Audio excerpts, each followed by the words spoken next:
อย่าไปใกล้รถค่อยมันรถค่อยที่แตกอย่าไปทำไมอย่ายิงเขาไปหายิงนกก่อนไป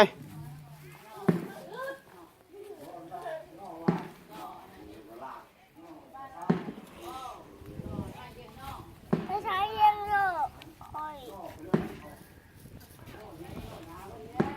โอ้ยใช้ยังโล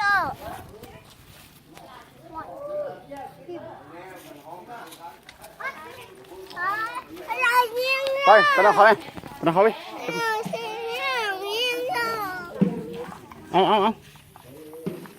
าไปเลยไปเลย